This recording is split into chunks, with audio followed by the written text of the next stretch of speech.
What if I told you that some of history's most feared military commanders wore crowns, wielded swords, and happened to be African women who made European colonizers question their life choices?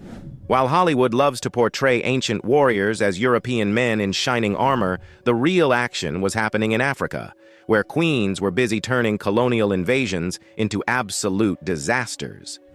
These weren't your typical fairy tale princesses waiting for rescue.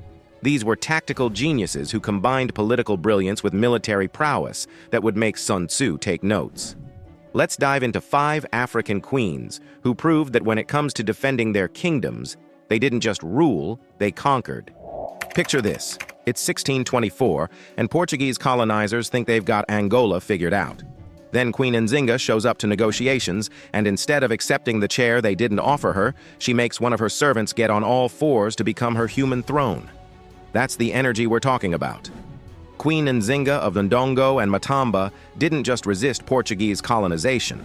She turned it into a 30-year masterclass in guerrilla warfare that left the Europeans pulling their hair out. Her secret weapon? Adaptability that would make a chameleon jealous. When the Portuguese tried to control the slave trade, Nzinga flipped the script.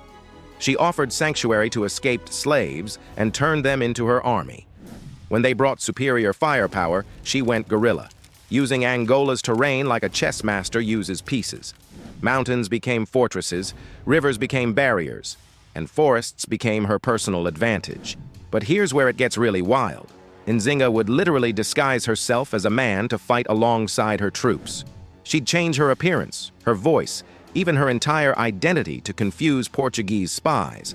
Imagine being a colonial commander trying to track down this queen, only to discover she might be the male warrior who just outsmarted your entire battalion.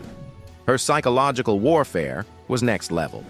She'd appear in peace talks one day as a diplomatic queen, then show up on the battlefield the next day as a warrior king.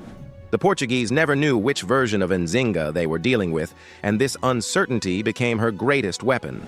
While most teenagers are worried about homework, 16-year-old Queen Amina of Zazzau was busy expanding her empire and making grown men in armor run for the hills. Amina ruled in what's now northern Nigeria during the 16th century, and she didn't just inherit a kingdom, she built an empire that stretched from the Sahara to the Atlantic.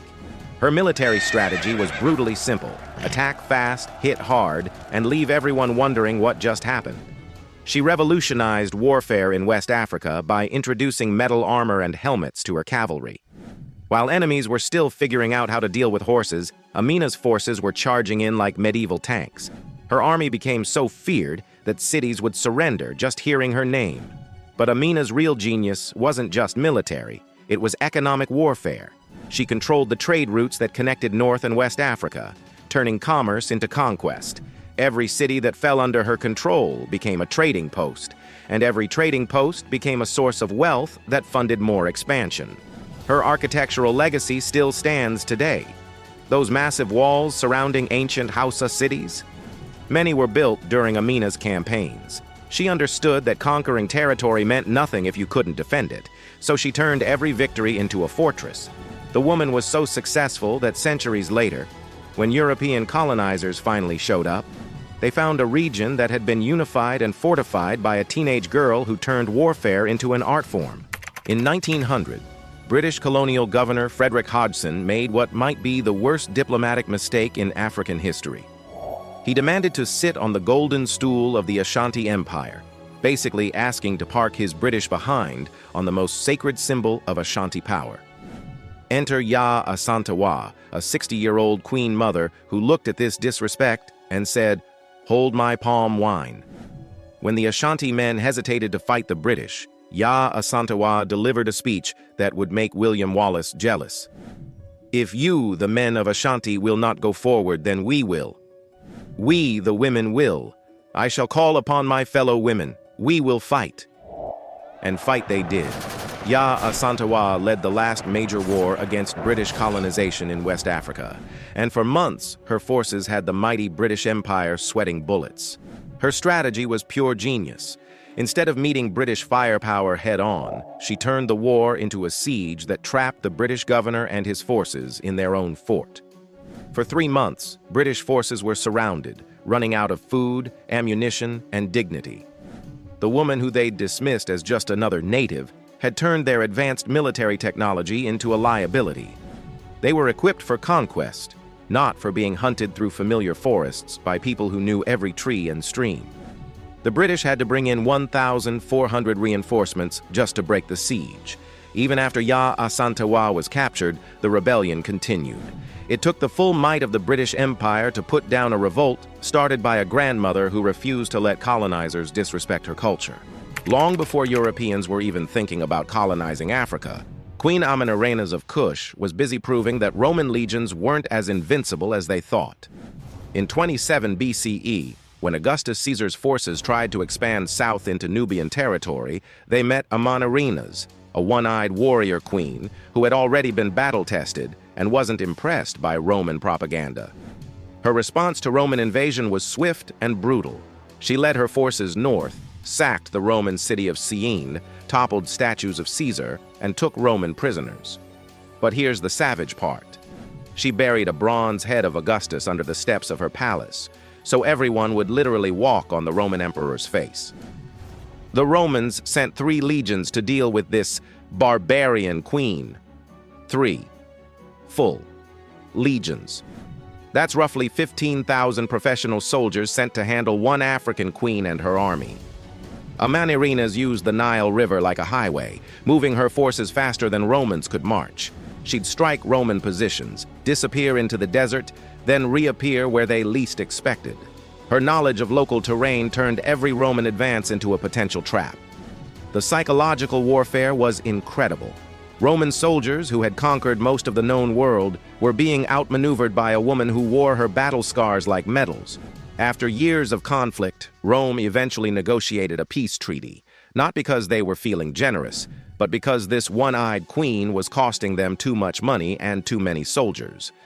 Queen Nzinga of the Maroons didn't just resist slavery, she created an entire free society in the mountains of Jamaica that lasted for decades, right under the noses of British colonial authorities. Born in Ghana and brought to Jamaica as a slave, Nzinga escaped and established a community called Nanny Town in the Blue Mountains. But this wasn't just a hideout.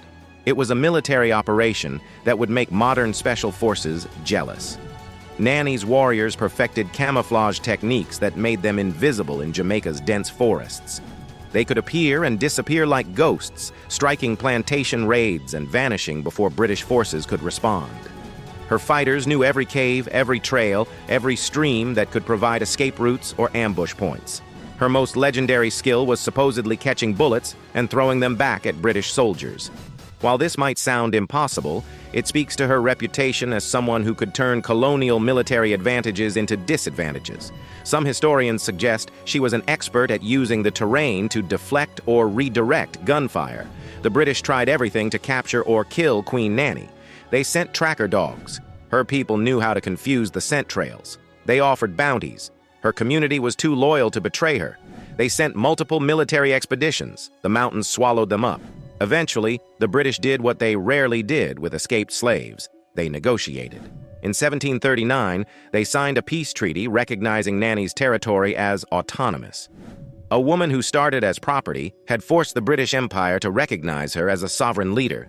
These 5 queens represent something that made colonial powers deeply uncomfortable: the reality that African societies had produced military and political leaders who could match or exceed European capabilities. Each of these women combined traditional African knowledge with innovative strategies that turned supposed disadvantages into strengths. They understood that resistance wasn't just about fighting, it was about creating alternative systems that proved colonial claims of superiority were lies. Whether through Nzinga's diplomatic shape-shifting, Amina's economic warfare, Yaa Asantewaa's grassroots mobilization, Nzinga's psychological tactics, or Nzinga's community building, these queens showed that true power comes from understanding your people, your land, and your enemy. Their stories were deliberately suppressed because they contradicted the colonial narrative that Africans needed European civilization. But the truth has a way of surviving. And today, these remarkable queens are finally getting the recognition they rightfully deserve as some of history's most brilliant military strategists and visionary political leaders. The next time someone tries to tell you that African societies were primitive before colonization, remember these 5 women who made some of the world's most powerful empires question whether conquest was worth the cost. If you enjoyed learning about these incredible African queens who refused to bow down to colonizers, make sure to like this video and subscribe for more untold stories from African history that will completely change how you see the past.